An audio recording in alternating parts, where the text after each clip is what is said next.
With the Urban League, Ladarius, what do you see one of the biggest obstacles of home ownership for African Americans in Birmingham? Thanks for the question, and again, thanks to Mocafi for having us sitting here in the stead of our president and CEO, Mr. William Barnes. But at the Urban League, we see different challenges on a daily basis because we are in the housing and rental assistance field.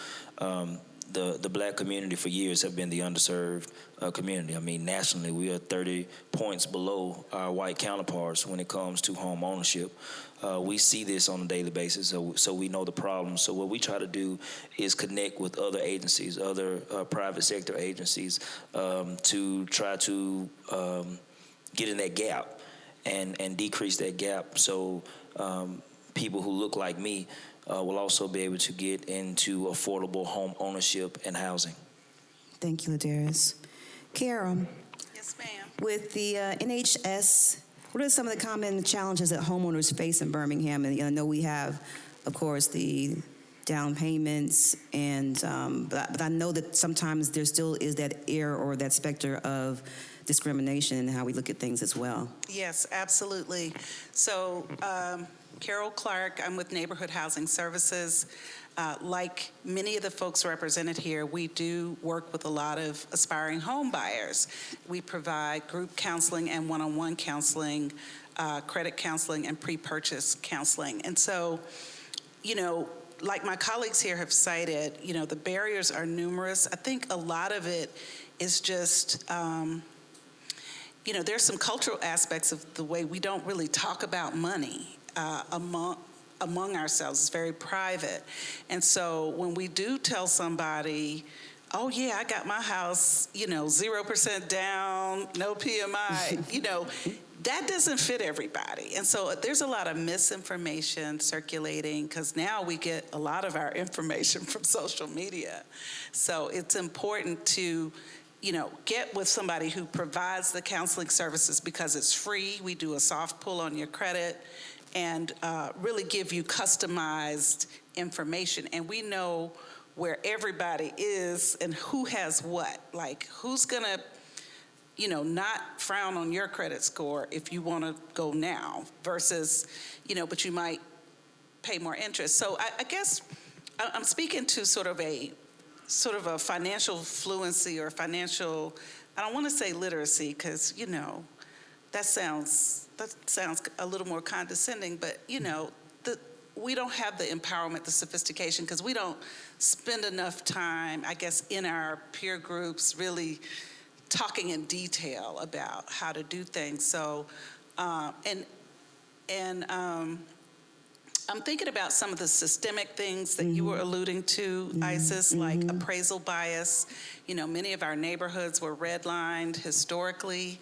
And so the values have been understated, and then there are lasting impacts. Now the values are lower, but then you get an appraiser who, just because it's a black area, thinks the property's worth less than it's worth. So there are lots of issues facing black people. And in Birmingham in particular, a lot of the housing stock is older. So if you find something you can afford, it may need a whole lot of repairs. And so if you're a first-time home buyer, you got to deal with the mortgage and the payment and then all these repairs. You could get into some trouble pretty quickly on your debt-to-income side. So, credit cards is not a good way to tackle those repairs, usually. So just a lot to think about, right? In terms of total cost of ownership. And we do want people to return to Birmingham and buy homes in Birmingham so that the neighborhoods can stabilize. And so you can think of an urban neighborhood that might not look as great, but you can afford the house as buying a cheap stock. You want to buy low, sell high. So you think about, can I work with this property? And I'm going to stop there. No, perfect. Yes, Carol, I thoroughly agree. And one thing I want to kind of speak to that, Carol, there's a difference between ignorance and stupidity, contrary to popular belief. Ignorance is that you just don't know any better. You don't have the information. Stupid is that you have the information and you still continue to do the same things. Okay, so understand that, illiteracy is not necessarily a bad thing. It has the potential to actually get better. And when you have a group of people in front of you like this, and you see this young man at the end chomping at the bit, because Kelly is one of them folks that I've seen growing over the years, especially in this financial space. Kelly, I'm really proud that you are part of the Housing Authority of Birmingham District. And I'm kind of curious, what are some of the most pressing needs of public housing residents in Birmingham?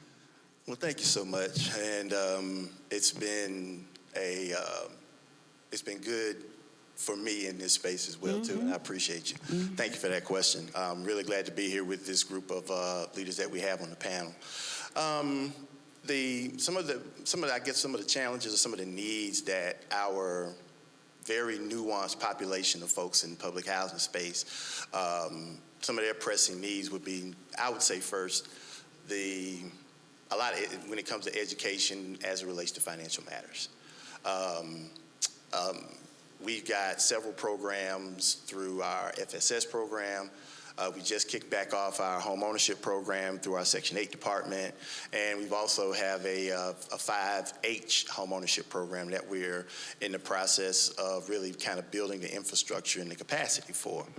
But what we find when we go to Smithfield, go to Collegeville, go to Elenton, is that, as Carol said a little bit earlier, a lot of times folks don't like to have a conversation with respect to what their credit scores are looking like and what their finances are looking like. That's one of the first barriers. One of the ways we try to help our tenants and our residents really kind of get over that hump is to connect them with resources like neighborhood housing services, like the Urban League, like Operation Hope, who have HUD-approved counselors that, number one, aren't going to charge you to address some challenges or some hair that you may have on your credit or anything along those lines. Not going to be judgmental. Not going to put you in a situation where, you have to pay again, as well as addressing the debt in and of itself. That's one of the first things. I think another one of the pressing needs is that there needs to be a wholesale look at what our wages versus what housing prices are starting to look at right now. As I've shared with a couple of my colleagues that are here on the dais with us right now, we've got some folks whose income has not been able to catch up to what housing prices are going to be. According to the most recent HUD income guidelines for Jefferson County, a family of 4 that would be right at about 80% AMI would be $71,000 a year. And that's kind of what your average income would be for this particular market. We've got folks that are in our public housing sector that aren't close to that number right now. So some of the conversations that we're having with some of our residents that as we redevelop Southtown, as we're looking to do the work that we're getting ready to do over in the Smithfield community, is connect them to opportunities with respect to employment. We have an FSS program right now that not only provides some financial stability services. Yeah, thank you. Yeah.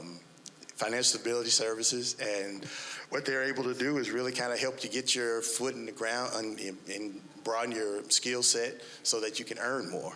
And then I think the last thing that I'll put out that as far as a pressing need is concerned is to have some available inventory. As Carol said, there's a real strong gap in the amount of affordable home ownership units that folks are really willing to consume. Yes, the housing stock may be old in Fountain Heights, may be old in Titusville, may be older on the backside of Inslee or Tuxedo. But at the end of the day, those are going to be communities and neighborhoods where, you may be able to buy a house for $110,000, put $50,000, $60,000, $40,000, $50,000 into it, and still have a mortgage you can afford for a 30-year period. And, guess what's going to happen? After you see that and you get a coffee shop there and you see some dogs walking around, next thing you know, your housing value is going to start jumping up, So those are some of the immediate needs that I see. Right on, Some of Ken. the immediate needs that I see as far as our public housing residents are concerned, No, that's perfect. And I think that, by a show of hands, who just learned something new about all 4 of these organizations? Okay, just something that you didn't know about the city, about the housing situation. Okay. And with that said, and with the understanding that there are some different things that are challenging us as far as home ownership is concerned, what do each of these organizations actually have to offer? Okay, so Carlos, I'll start with you again with HICA. What are some of the resources that you all offer to help home buyers overcome these challenges? We offer a broad array of services, really, and while we primarily focus on Latinos and immigrants, we are open to anyone who comes through our doors. So please, if you are looking for services and we happen to be there, come through. We'd be happy to talk. But we do housing counseling, really pre-post purchase counseling. We want to provide folks the knowledge and education necessary to be aware of what it takes to move into home ownership. We also provide some rental assistance, rental utility assistance if that's necessary, right?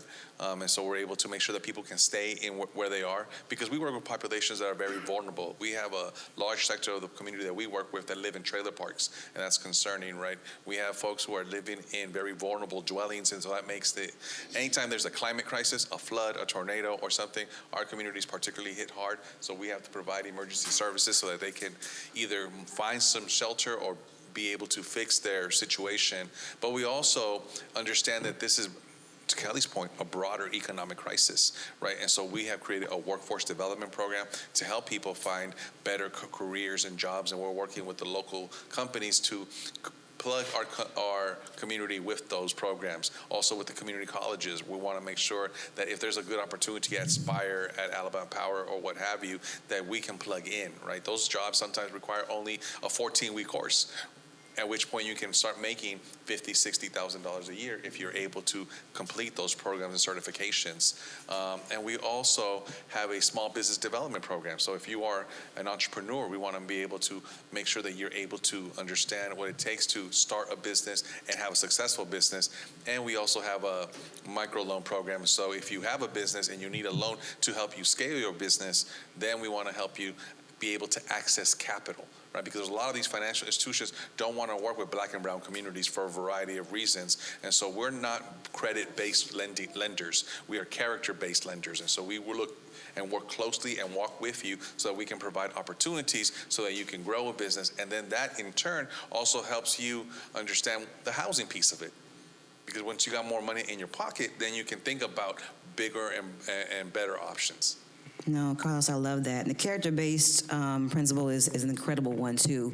And it just kind of gives you an idea how these organizations are really starting to give different avenues in being able to help people really make these transitions. So it's out there. And one of the things that I'm really adamant about with Mocafi, and especially the panel discussion we're having today, y'all, is the fact that these services are out here. Okay, it's just that we don't always promote this kind of stuff. We'll promote a party, okay? We'll do magazine class all the way through. But when it comes to making sure we get the information, please share this with your friends and family, okay? When you leave out here, share with at least one person. Follow, suggest, whatever the case may be. We have this every month, so make sure that you kind of share it with your friends. But with that, Ladarius of the Urban League, what are some of the services that you all provide to help out, of course, with the African Americans in achieving home ownership? So we have a broad range of different services and ways we service. The actual programs within the Urban League neighborhood would be our housing component, our rental assistance component, our workforce development, and financial literacy. But above and beyond that, we're an advocacy group. We advocate on behalf of, we kind of just like HICA. HICA has an advocacy where their focus is on brown communities. Our focus is on Black people. But when you put HICA and Urban League together, now you have two communities that are served. We advocate for different issues, but when it comes to housing, specifically, and I'm glad Kelly brought up Smithfield. I was just in a meeting, and this is just in one of the ways where we advocate. We had some residents from Smithfield who wanted to be against this grant that's coming into Smithfield. We're talking about $294 million coming into a community that has been neglected for decades. They're getting 300 brand new homes, a brand new state-of-the-art library, brand new, the projects will be torn down. They have a brand new Hope 6 style project, and you got Black folks who want to go against progress and don't even realize that $294 million invested investing into your community upgrades your property value.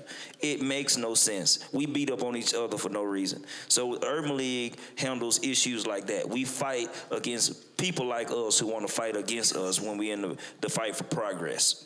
That should be on a T-shirt. Okay, so no, I mean, but look, and here's Carol, go ahead. I just want to say, Yes, all of ma'am. us should be members of the Urban Do you understand what I'm saying? Do you understand what I'm saying? If you get a chance, make sure that you get some information from Ladarius on the way out. We're going to fire this thing up. But no, for real, it happens to be one of those, again, challenges that we have as far as making sure that we can progressively move forward, especially in underlining areas where we really need to be able to have this conversation better.